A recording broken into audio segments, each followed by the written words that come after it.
So welcome everybody. I'm Professor Hayley Fowler.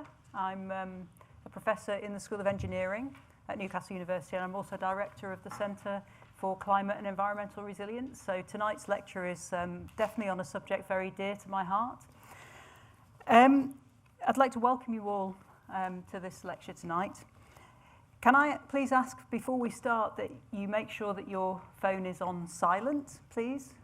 And we're not expecting a fire alarm, but if the alarm sounds, please follow the instructions of our event stewards and make your way out of the building into the car park out here.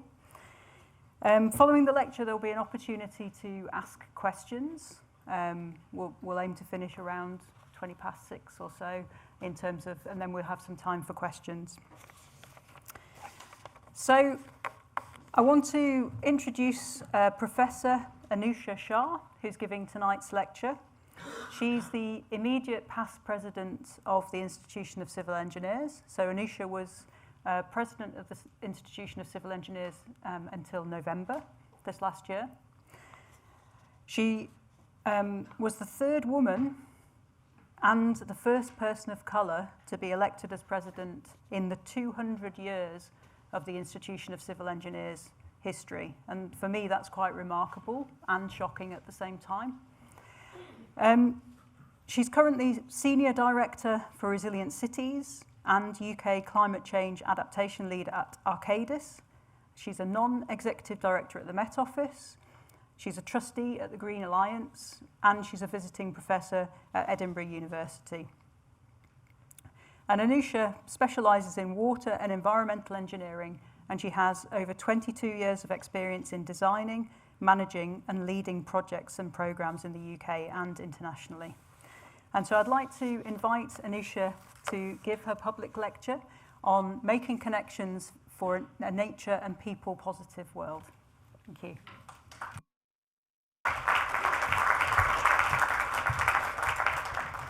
Thank you very much, Hayley. It's such a pleasure to be here. Good evening, everyone.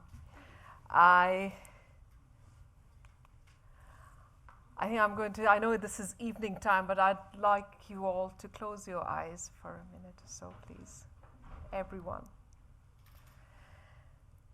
I'd like you to imagine a world where our places and town centers are smog-free and full of thriving green ecosystems, with more cyclists and pedestrians than cars. Imagine living in a home with enhanced ventilation, shading and insulation, home that runs off renewable energy and has a garden or a roof and balcony system that grows food too. Imagine having a strong community system which is prepared for any disaster. You have early warning systems on your smartphones, but also with a backup mechanism to mobilize community to support each other whenever needed. You have reduced your consumption and you only buy what you need, and anything extra you're able to share or resell at the click of a button. Imagine you have everything you need, from work, food, to retail, to social hubs, to your workplaces, public health facilities, technology hubs, within 15 to 20 minutes of travel. And when you need to visit a friend or a relative in a far-off city, with one click, you can book an affordable return journey, bus ride to the station, electric train or tram passing beautiful open green and blue spaces. For the occasional car travel, you have easy access to vehicle charging points. You and your loved ones are healthy and enjoy fresh, organic food at a reasonable price. You listen to the news and hear we are on track to meet our country's net zero targets. We have doubled our biodiversity, our flora and fauna. And more importantly, when you step out, you see old people and previously lonely people and disenfranchised people interacting with each other in the neighborhood hub. You see more happy faces. So please open your eyes now. I think that's the vision of the world we all want to live in, to put it very simply. We live in a very complex world, but when it boils down to it's very simple. We all want to live a healthy life, a happy life with our loved ones, And we want to leave the world for our future generations in a happy and healthy space. But we also have to make sure that we understand the world which we live in is not just for us. This planet is not just for us. I think we can't have dominion over nature. We are not the only species. There are other species on this planet. So that's why my theme for my presidential year was to boil it very simply for a people and nature and people positive world. Because ultimately, whichever profession you're in, that's what we should aim for. I just want to show, I think I kind of divide the world before and after COVID, at least.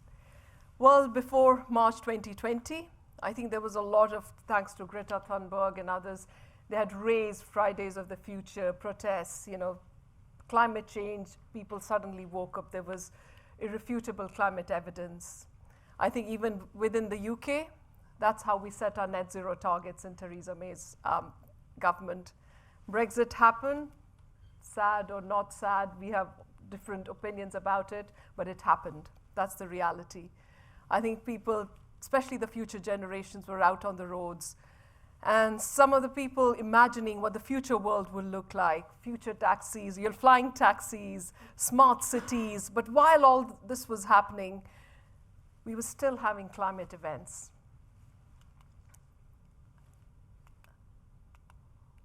Oh, there was one slide is, oh, sorry.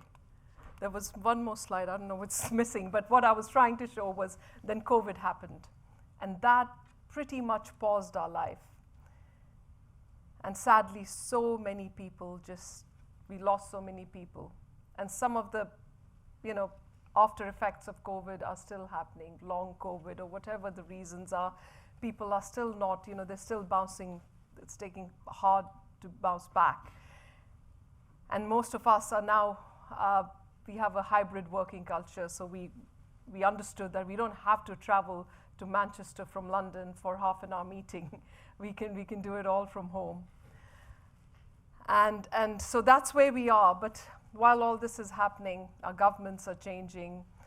Unfortunately, we are at a time where we should have been going in a direction where COVID should have taught us lessons, that ultimately it is about health and well-being of people. But that's not where we are. The world is divided. It's polarized, unfortunately. But having said that, there are also people who are constantly at it and creating things which are good. So there's a lot of hope as well at the same time. But what happened in COVID was it took a lot of toll. And these images, we should never forget, this very country, we didn't even have masks at that point. We didn't even know where to get the masks. And I remember one tweet which said, the world's one of the biggest nuclear powers doesn't have masks, because people were still figuring out, are the tailors, who's going to stitch masks? So when it comes to, the reason I'm saying this is when it comes to these things, simple things get missed. And this was India. This was New Delhi. So many people died that there was no place for cremation of people. And the reason I show this slide is I think there's a lot of, I was talking to some youngsters just before, they were in the master's students, and they were asking me, but what do you think, when we come out of universities, we do want to make a lot of money. I said, oh, absolutely, money is important. Without money, you can't live a good, wholesome life. But money isn't everything. Because I remember one of my friends, they're three brothers, they were in America earning lots and lots of money, all software engineers. Their mother died in Delhi, not because of lack of money, because she had no access to oxygen cylinder. That's the reality. So we just have to make sure that absolutely we should earn a lot of money. But there is more to life than just money. We should earn money in a responsible way, putting people and the health of people and planet before profit. Oh, I think the slides have I don't know what has happened. This was the slide I was trying to show you, but I think you probably get the gist. So this was just July 2021. I don't want to scare you with all the pictures. I think you all know. It was just 1 month. The writing is on the wall. I don't remember, at least before 10 years or something, seeing on the news all the time, whether it's forest fires or whether it's flooding. Something is not right, even for people who deny climate change. Things are changing. And we've had many reports, scientific reports, and there's a lot of newspaper coverage on what's happening. But this was just even now, 24, 25. This is Spain. Just not prepared. This is the world we are living in. That's California fire. It was just when we started 2025. So we have to be prepared. We have to change. We can't carry on how we have been. And as we know, what's going to happen is 68% of the world population is expected to live in cities by 2050, which means we have the same infrastructure, more people, and if climate change becomes more and more, we would have probably climate refugees, but aging infrastructure, minimum money, conflicting pressures, unfortunately wars where a lot of money is going. So how do we make sure? And then we have to build infrastructure which should be resilient against climate change, which should stay on for our future generations. But at the same time, we have to make sure we're building infrastructure in a way which is designed in a way that we have low carbon emissions. Because if there are more carbon emissions, then the cycle, it's just a vicious cycle. We also have urban poverty.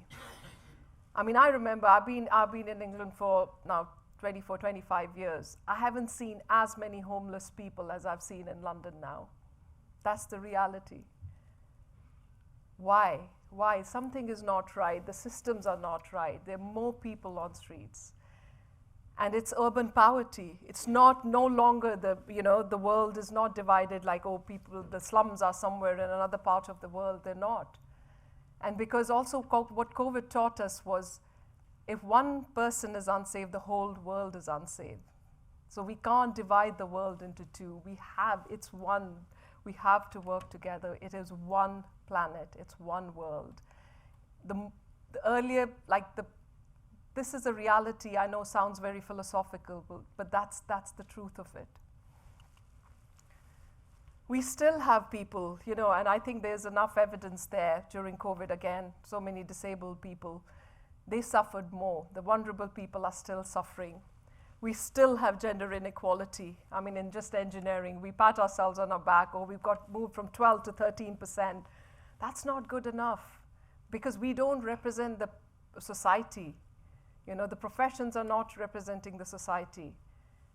How are we, even now when we go to places, even just go to, washrooms or something, we talk amongst friends. We're like, if a woman had designed a ladies' washroom, we would have the right things in the washroom, right? So it's not designed for women. It's not designed for all other genders.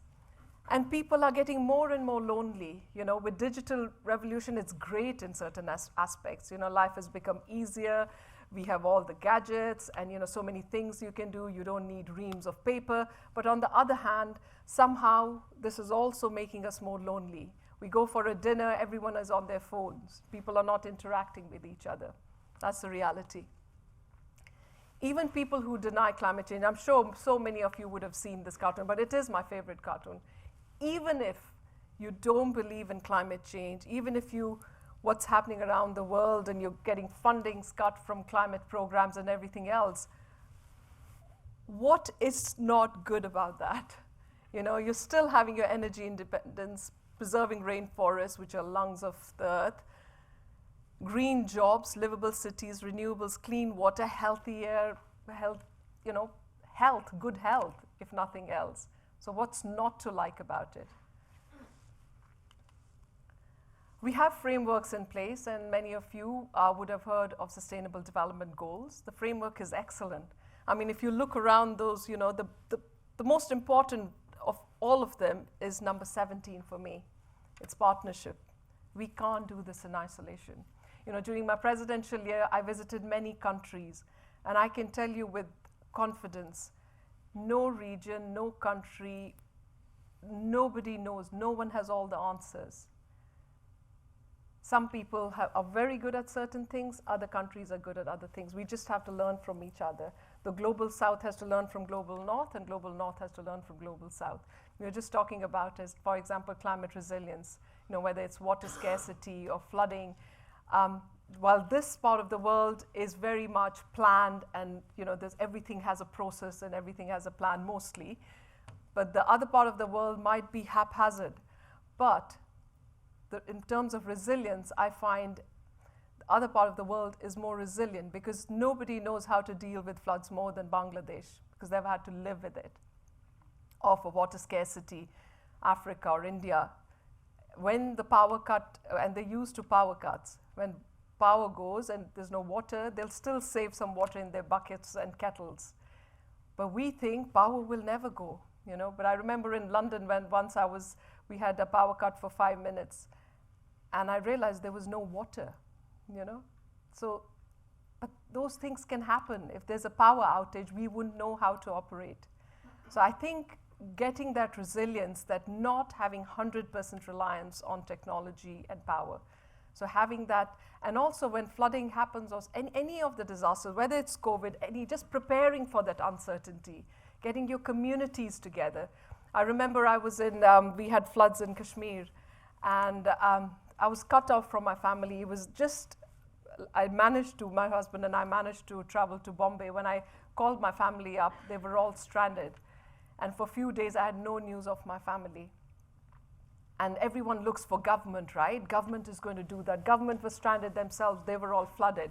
None of the technology was working. And after I remember my mom's aunt, she was diabetic. So, because normally we have 2, 3 floor houses in Kashmir. So I'm from Kashmir, north of India. And the flood waters were till the 2nd floor. So they had to go to their 3rd floor, and her medicines were downstairs. And she couldn't get them. And you know how they actually created these bridges between 2 houses, and that's how they were getting food after a few days. That's the reality. This was in 2015, not so far ago. And then who actually brought together, who got the boats and everything? People used to think some of the youth, they're good for nothing. They actually pulled together. It was the communities who saved each other. And after a few days, the government kicked in.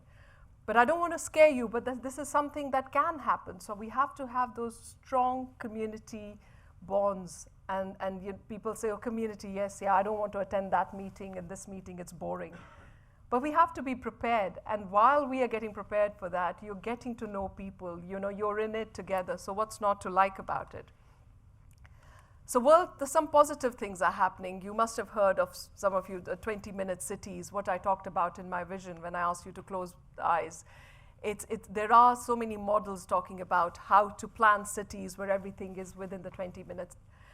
We have some great technologies coming up with AI and others. Some of the solutions are there. We have Economics of Biodiversity, the Dasgupta review, which talks about that you have to start valuing nature. You can't take nature for granted.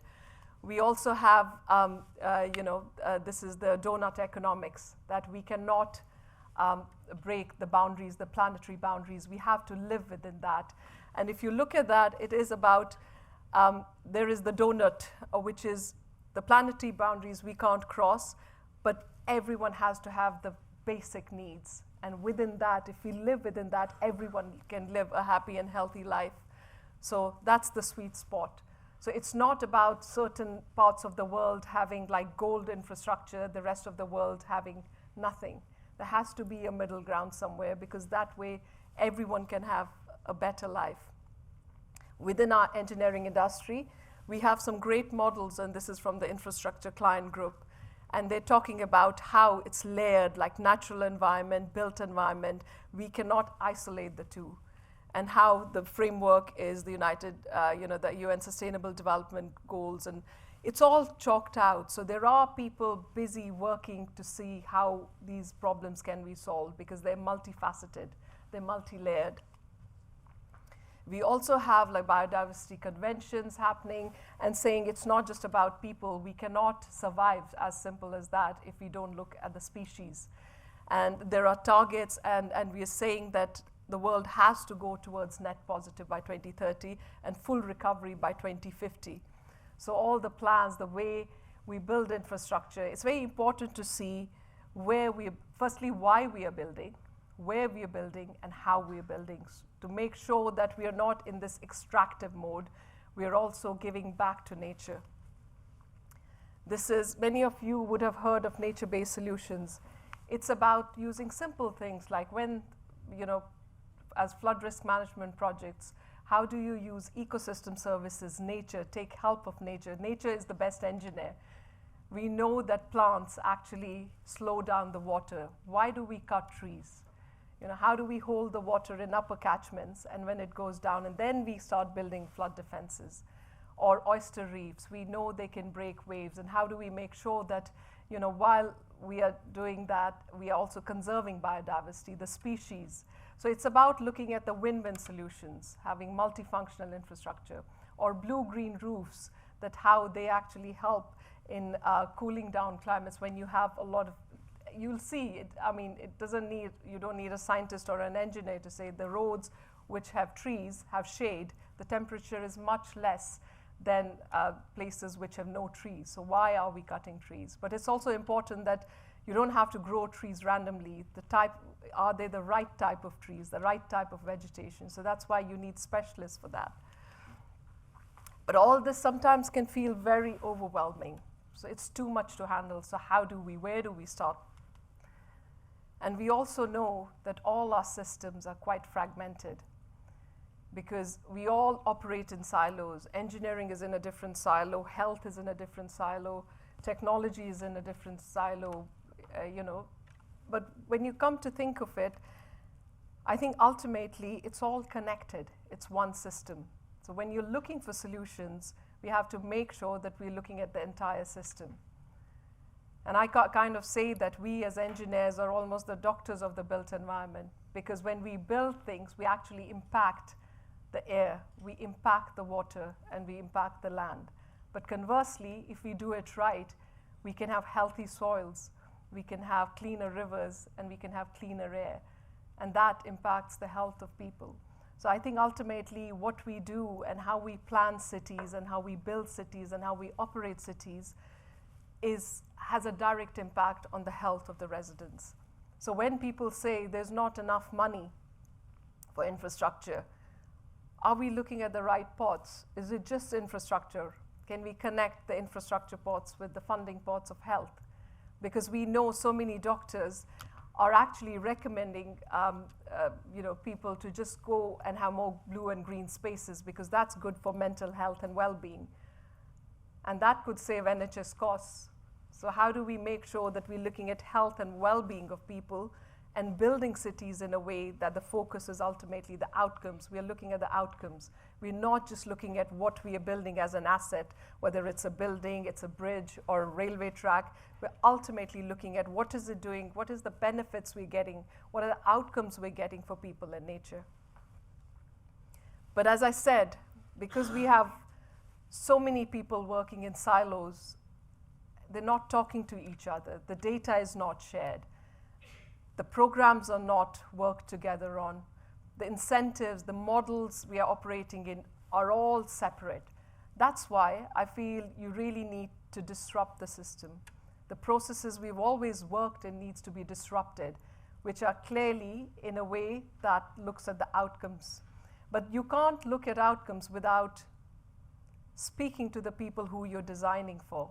So it's very, very important that people are not just given the infrastructure, they have a say. And I don't mean a say just for consultation. We are co-developing the problems with them, and we co-designing the solutions with them. Because most of the times, the communities know what the problems are.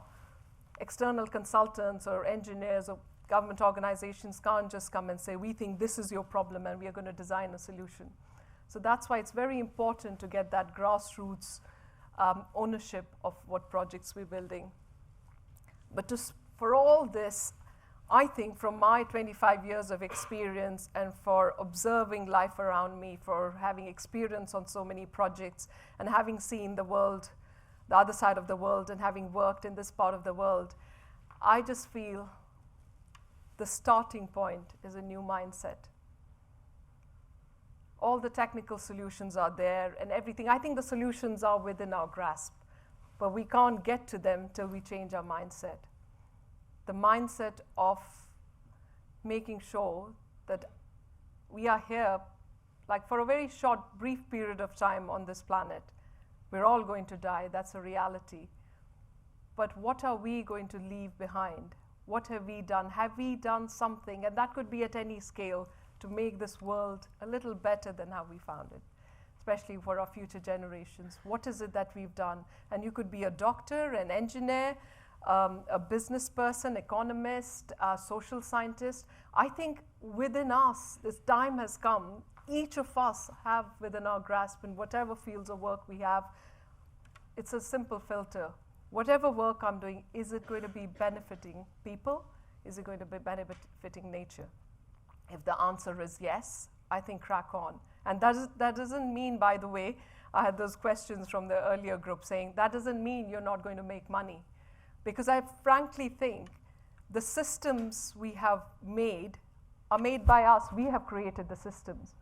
And we are the ones who can change it. So if our systems currently drive to the point that only economics is just money, pure money, we are the ones who can change it if we want to make sure that nature and people are at the heart of it. We can value nature. But that will take each one of us to have that mindset. And I think it's about ethics. It's simple. As we were growing up, we thought it was too fluffy, what ethics, and yes, ethics is important, but then we move on to other conversations. But it's simply, is this right or wrong? Is it right for people? Is it right for nature? Then you move ahead with it. But anything that is not going to be giving you the outcomes or somehow is going to be at the detriment of people and nature, I think we should not be doing that.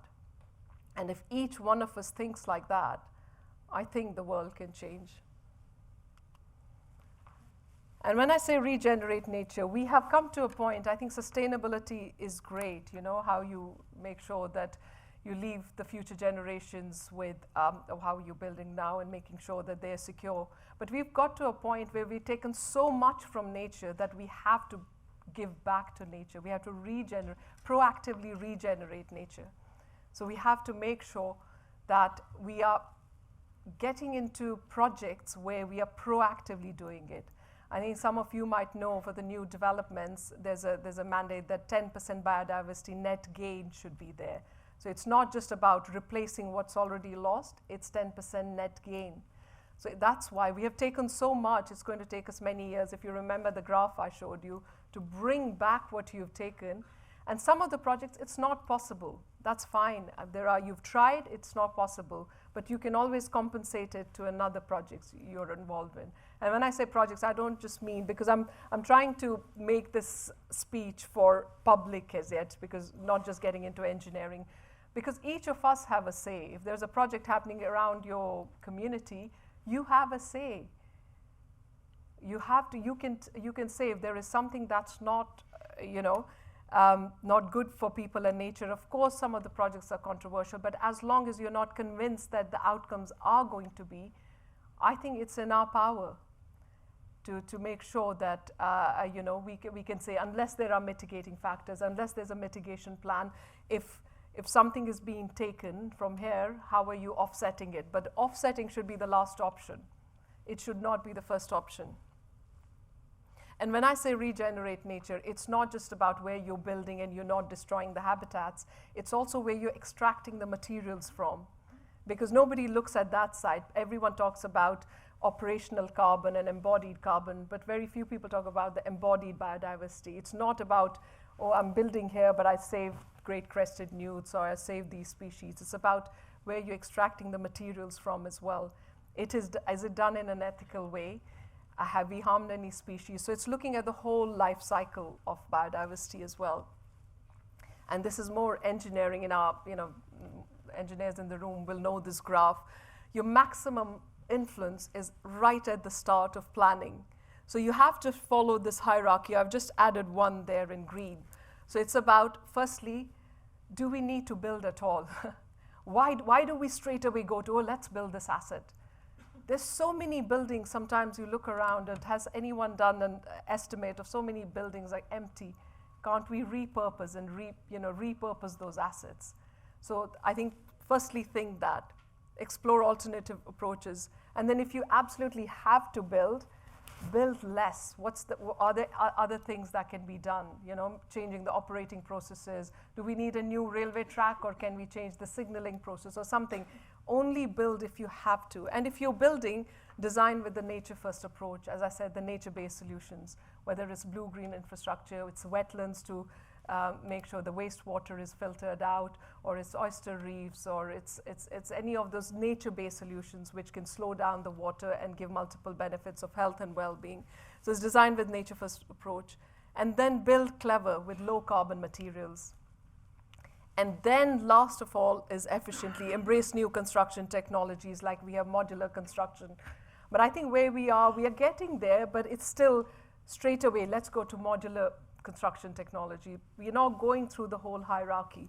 And when I say the whole hierarchy, build nothing, that should not be just a group of people just deciding on their own. It should be talking with the communities and explaining them why we are building nothing. Because of course, everyone wants a shiny project. Oh, you did not build, and everyone associates big shiny projects with development. But do we need to build all the time? And of course, your question would be, but we need so many houses. Absolutely, where it's needed, you have to build. But can we do it in a way that has the least impact on nature? And that's why I say just green before grey infrastructure. Let's not just keep on building grey infrastructure straight away. How do we make sure that we have thought about really nature at the heart of it? And there's so much technology. I think there's a huge disruption, whether it's AI and it's going to be more and more and more. But we have to use a filter. Is the technology for good? If AI is helping in medical advancement, brilliant. For people who are paralyzed and helps them understand, like walk or something, that's great. Or if there are drones helping to plant trees, brilliant. Or AI is helping if there's a disaster and it helps us to see where all the vulnerable populations are, quickly we can go and save them, brilliant. So anything that's good, why not? Technology is the biggest enabler.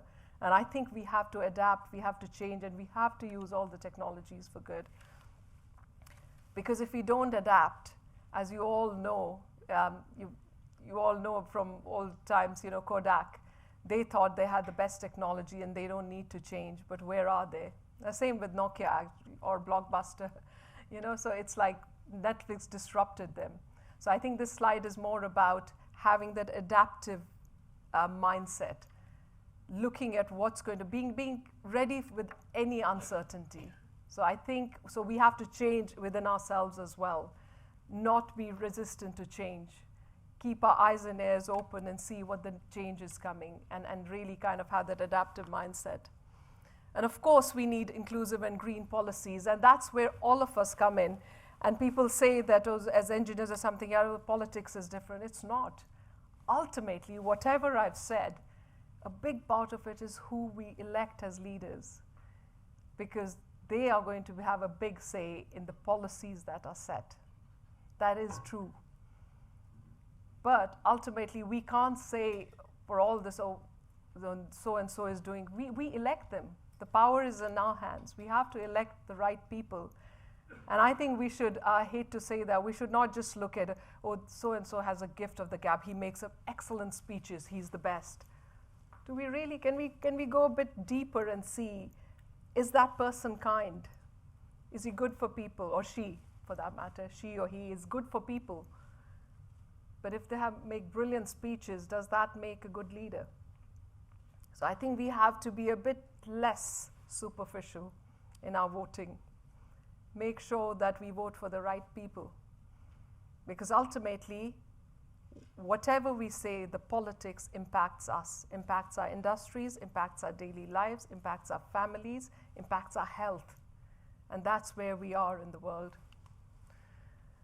And as I said, if we value nature, there's on a brighter side, I would say nature markets are developing. So it's no longer, nature is something that is not really with us. Because I remember I was in the UN Water Conference in 2021, and I thought, because I'm so passionate about this subject, I will go and attend this nature hub. But then I saw it was a room packed, and I thought, oh God, there was no place for me to sit. And you know who they were from the engineering? I thought it's just engineers. It was all bankers. So many people wanted to know, how can we invest in nature positive projects? So it is happening, you know, the tide is turning, but we just have to be at it. And what's not to like? You know, if you have limited amount of money, we have to start thinking about multifunctional infrastructure. Building infrastructure that is good for health and well-being, which in the long term gives us what we want. It helps with climate resilience. It helps with sequestering carbon. It helps with health and and you know, cutting air pollution as well. And they are all nature-based solutions. But for all of this, I would say inclusive leadership is at the heart of it.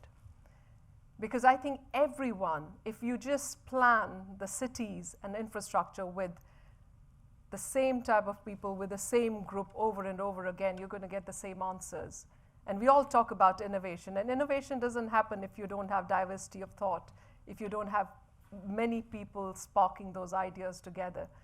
Because every person, every single person has a story to tell, has a wisdom to offer.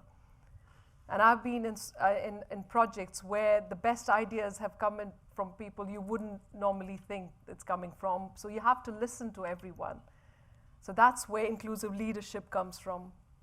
So it's very, very important that we make sure that everyone is given a say. But for that, we have to make sure that we create psychologically safe places so people can speak up, because then we get to hear the best ideas. So that's why I really believe in we have to make connections. It's no longer good to just build assets. The time has come to build connections, building connections across sectors, geographies, and generations. And very quickly, again from COVID time, the reason I say that is because it was an emergency situation. Doctors and engineers worked together to create a Nightingale hospital within 2 or 3 days. So things are possible.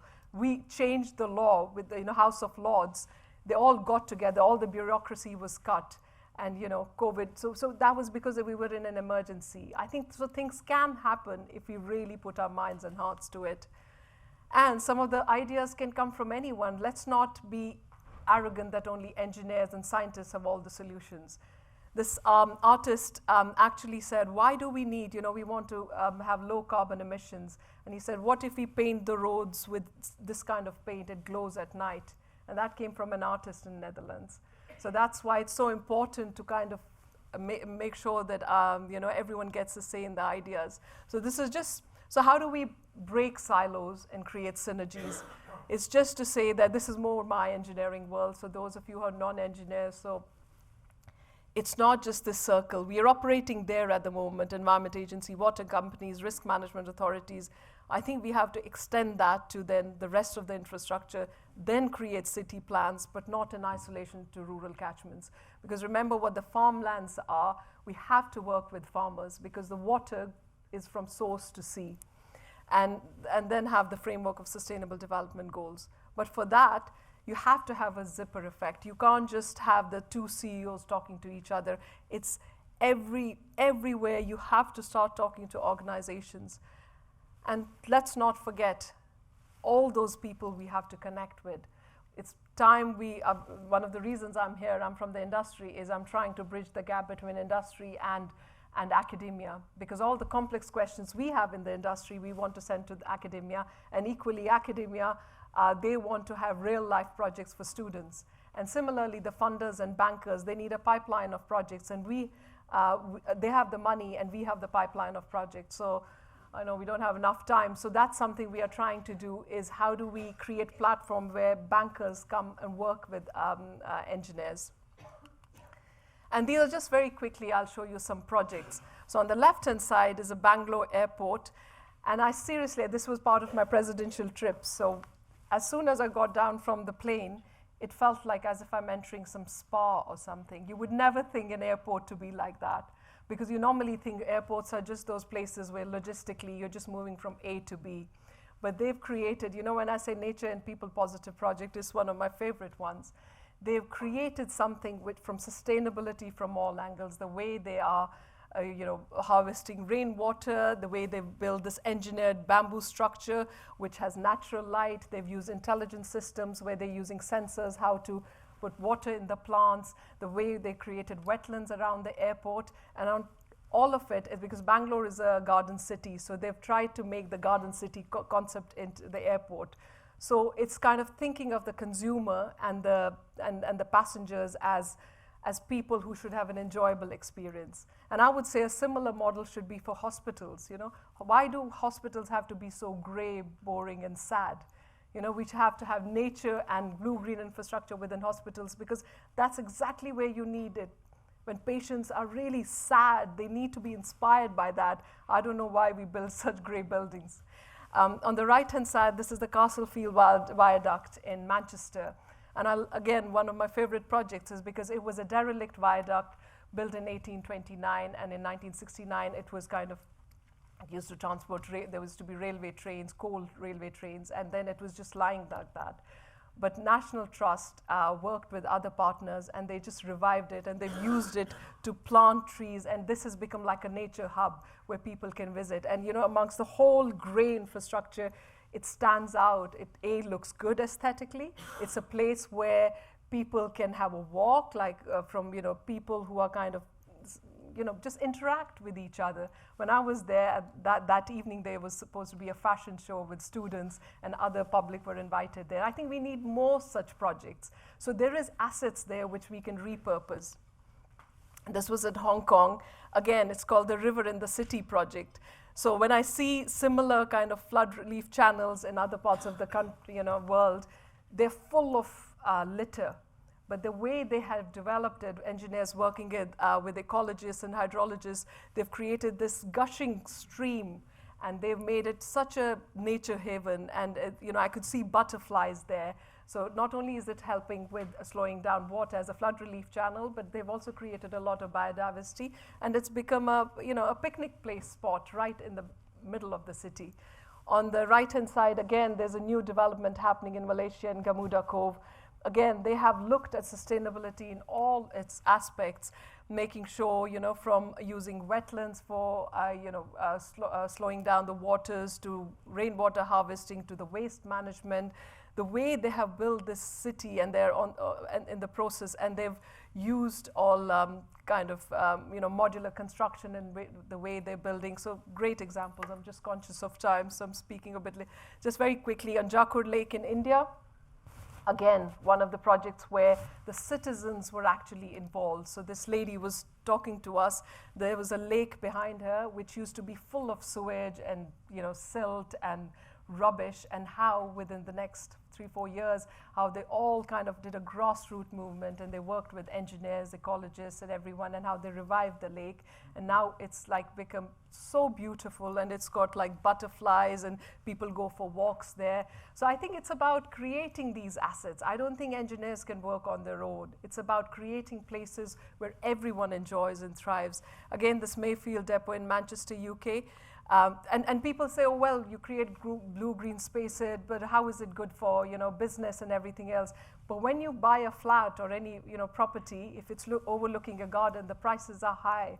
So there are funding models. So I think we have to dispel these notions that in the long term, nature-based solutions or blue-green infrastructure doesn't pay dividends.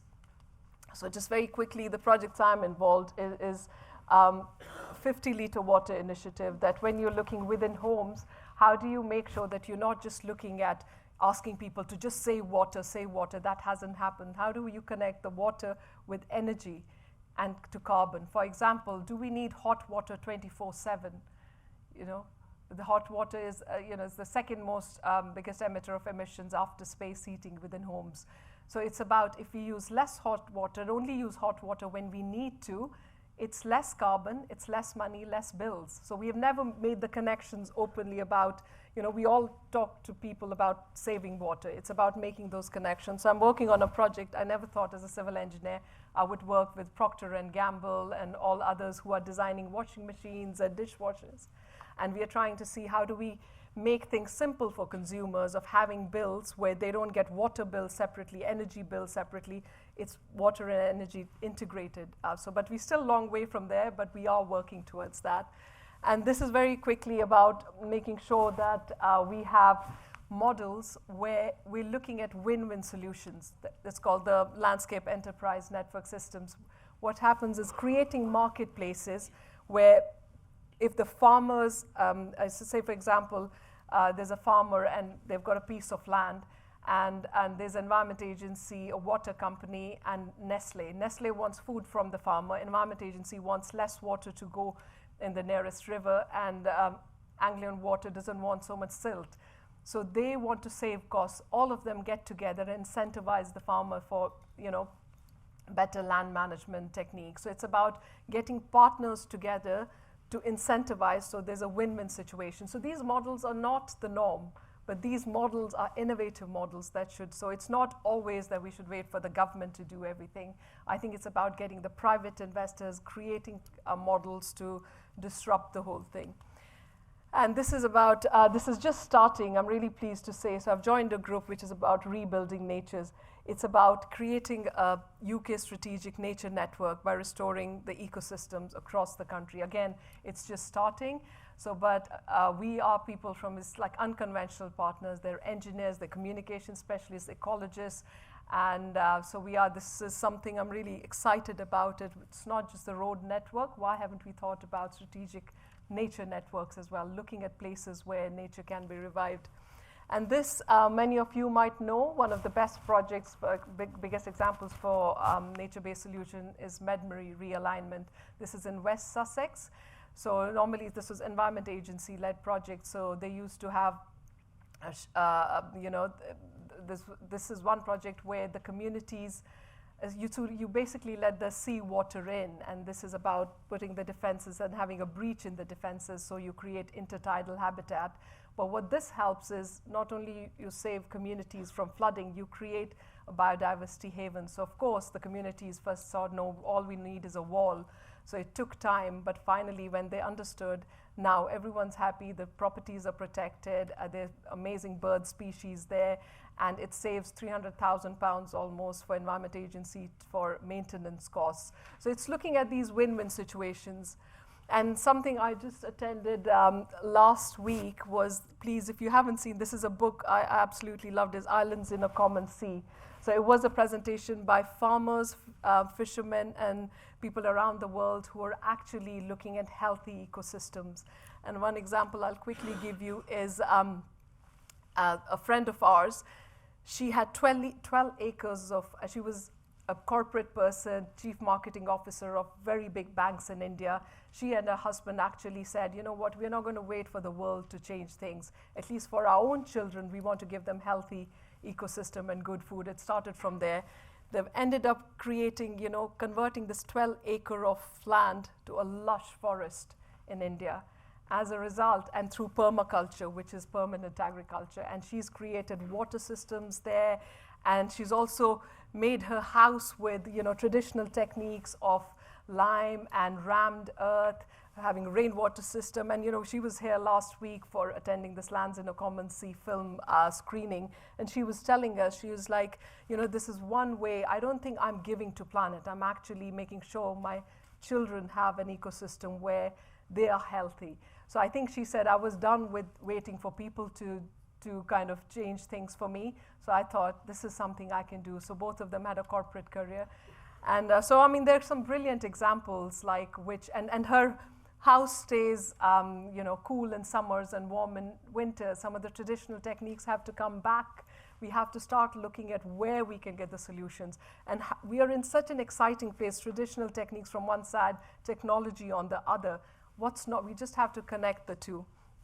And from indigenous people, for them, nature is not separate.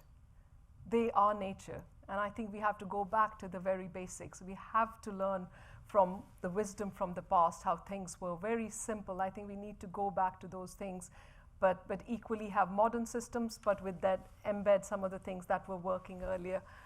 So I would say mitigation, absolutely. We have to lower carbon. We have to adapt at the same time, but we have to do both. This is not one or the other. And we have to do it in a way that we look at all people. Because if one person is not happy, we can't think the world is going to be happy. We are all interconnected. I think we are all part of an ecosystem. So I just want to quickly summarize for those of you, who are especially the younger generation here. How do we do it? Please have a purpose that relates to well-being of people and nature, regardless of the profession you're in. Don't get too stuck in your project. Look up and look towards what are the outcomes you're looking for. Imbibe integrity and empathy in everything you do. I think it's very, very important. And be yourself, because what you bring to the table, nobody else does. So get inspired from others, but you've got your own wisdom. Be bold and be persuasive, because that's what makes things happen. Be a systems thinker. You have to see what the connections are. You can't just be in your little silo. But of course, have your niche, what you bring, specialist knowledge. And I would say don't get too emotional about your idea of, or your product, and don't get stuck with it, because life takes twists and turns. You know, sometimes you have to go back to move forward. Make projects relatable to everyday life, because whatever sophisticated technology, anything, it doesn't mean anything if it doesn't, you know, you don't know what it relates to in real life. And start telling things in a simple way, not in a jargon. Tell a story. And disrupt dysfunctional traditional models. Learn to adapt. Lead the change. I don't think we can look for leaders. We are the leaders.